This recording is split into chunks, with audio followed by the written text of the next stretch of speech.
Little update on the bike build. So you would have seen in the last video that the crank arm hit the chainstay. What that was an oversight in my jig making. So this is the new one. I didn't allow for this extra 20mm of growth added onto my initial drawing, so I just drew up the overall and added onto that.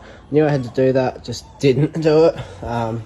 So a little oversight from me. Well, not little, fairly major.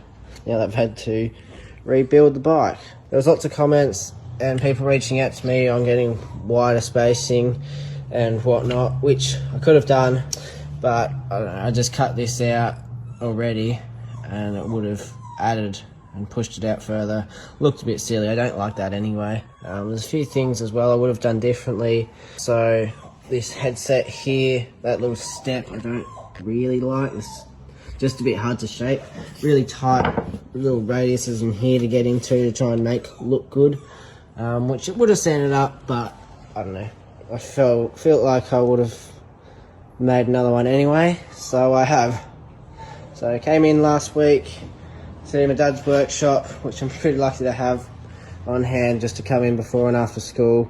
Machined up some more King Billy and laminated a new front triangle. I've shaped that up now to all that, so the headset's a bit neater. That'll just run straight through now. But then all of these corners are bigger radiuses, so it's just going to come up a heap nicer and mould in easier.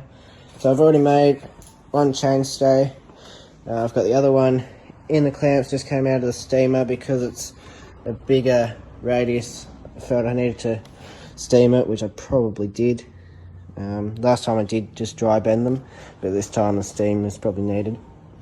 We did have to cut around the bottom bracket, having glued that in, but we did got quite well just with a big hole saw to get around it, so it's still in one piece to put on my wall, hopefully. The internal routing is also something I changed. This here, when I glued it together, the bits that I'd routed out before that filled with glue because the glue expands into it, and just didn't look neat. So I've just eliminated that completely, and I'll work out something nice to run straight down the center of that and then divide out.